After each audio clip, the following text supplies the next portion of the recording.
man of simple tastes, really, and when it comes to Atari 2600 games, it doesn't get much more simple than Activision's shoot-'em-up masterpiece, River Raid. This was one of my all-time favorite games on the Atari that we played all the time. I wasn't even that good at it as a kid. It was just such an impressive game that we always kept coming back to it. The simple graphics hide a somewhat ingenious feat of Atari 2600 programming, and we're gonna get to all of that. But first, the game. We never had much of a manual to this game as kids, but looking through it now, we didn't really miss much. The mission is to score as many points as possible by piloting through the river of no return and blowing up everything in sight. That's it, really. I don't even know what we're supposed to be invading here. Is this World War II? Mother Russia? Zuristan? Doesn't matter. Press fire and have at it. Piloting your plane is easy. Steer left and right, pull back on the joystick to slow down and push forward to speed up, press the fire button and blow up all the bad guys. They don't even fire back, they just randomly move around. You've also got to keep an eye on your fuel gauge, so that's a thing.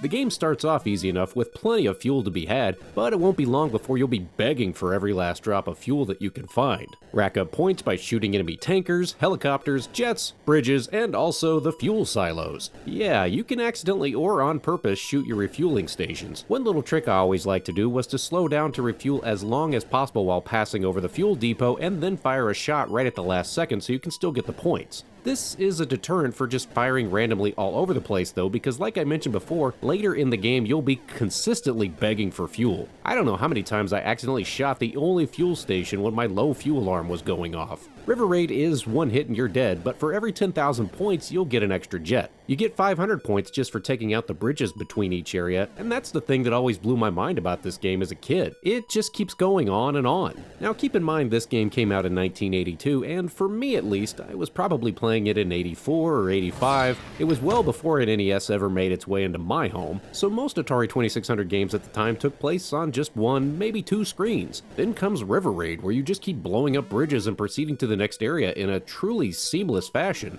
It's awesome when you consider this was all being done on Atari hardware. The lead River Raid designer was Carol Shaw. They used a feat of programming trickery where the game's levels and terrain was not actually stored on the cartridge. There just wasn't enough memory to do that on a 4K cartridge. Instead, the game's levels were being procedurally generated on the fly. It was the same levels each time you played, but every time the game's code is generating all of that as you go. They also used a random number generator to dictate the AI of the enemies, which is why sometimes the enemies move and other times the same enemy might hold still. Way to go, Carol, this is incredible. It always used to fascinate me how when you play River Raid, the game just keeps going, and I used to try to imagine what the game's ending might look like. Maybe sooner or later you finally get to the end of the game and land or whatever, but actually it just keeps going and looping back through the levels over and over again until you run out of lives or score 1,000,000 points. If you manage to score 1,000,000 points, the game just crashes. Thankfully, you only needed 15,000 points to get the standard issue Activision River Raiders patch, and I never got much more than that. Some tips for this game: like I said before, be mindful when you're firing to not accidentally take out the fuel depots, especially in the later levels. Also, you don't have to be flying directly over the fuel depots to get the fuel. You can just graze the edge of it with your wing, which is helpful if it's stuck in a corner. If you're going down a narrow waterway on either side of the screen, watch out for the jets that like to buzz in from either side. Sometimes you'll be tempted to pull back and go as slow as you can when enemies are careening all over the place, and other times you may want to speed up to try to buzz through to get to the next fuel depot as quickly as possible.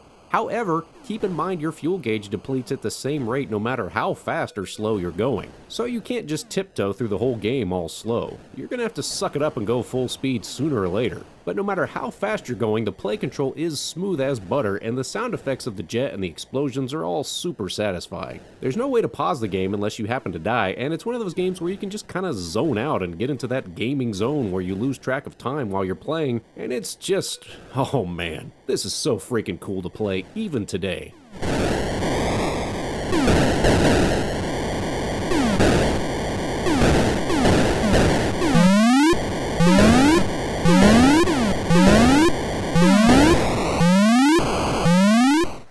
And if you wanted more River Raid, then there's River Raid 2? This was developed and released by Activision in 1988, a full 6 years after the original game. By this time, most folks had probably moved on to the next generation of consoles, but there were still some companies chunking out software for the old 2600, and so here you get River Raid 2. Carol Shaw was not involved with this sequel at all. This was programmed by David Lubar, who had the arduous task of following up on the original, which sold over 1 million copies. I never owned this one as a kid and only discovered it sometime in the last 5 years or so. For the longest time, I didn't even know it existed, like some sort of weird fever dream that I wasn't even sure was real or not. On the surface, at times it looks a lot like the original game, but it's actually quite a bit different. The controls are similar, but this time instead of just speeding up or slowing down, you have to worry about altitude. Pulling back on the joystick still slows you down, but also raises the plane's altitude up in the air. If you push forward on the joystick, you'll speed up and get closer to the ground. You can technically fly over the ground now if your altitude is high enough, which just feels wrong. Also, if you're pulling back on the joystick while firing, you'll fire a torpedo, whereas if you just press fire, you'll fire your primary gun and shoot anything that's eye level with the plane. So this is where it gets awkward. If you're trying to take out tankers or enemy silos on the ground, you'll need to use your torpedo. But if you're trying to take out planes or helicopters in the air, you'll need to use your primary weapon. I kept accidentally firing torpedoes when I meant to use my main gun because I was trying to slow down and take out the enemy planes, and for the life of me, I just could not break this habit. I guess I was just too used to the original game. Also, you've got to take off and land on the aircraft carrier. The mission is to take off, fly over the ocean for a bit and hopefully not die, then raid the river and take out the enemy bridge and fly back over the ocean for a bit and land on the aircraft carrier. When you take off, you have to push the button to throttle up and then hold back on the joystick so you pull the plane's nose up, otherwise you'll just fly off the side of the aircraft carrier and skip into the ocean.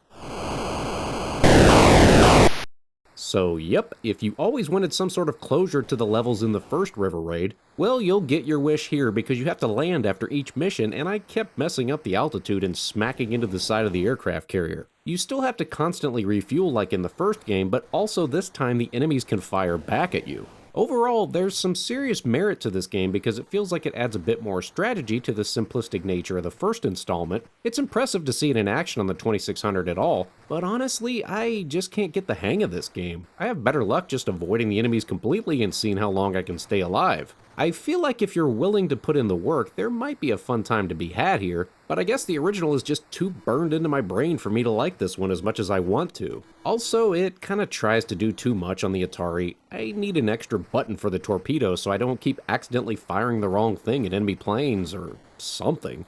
Also, the controls don't feel as sharp or smooth. Everything is a bit more herky-jerky this time around compared to how responsive the plane was in the first one. This is worth a look for curiosity's sake, but in my view, you're okay with sticking with the first one and skipping River Raid 2 entirely.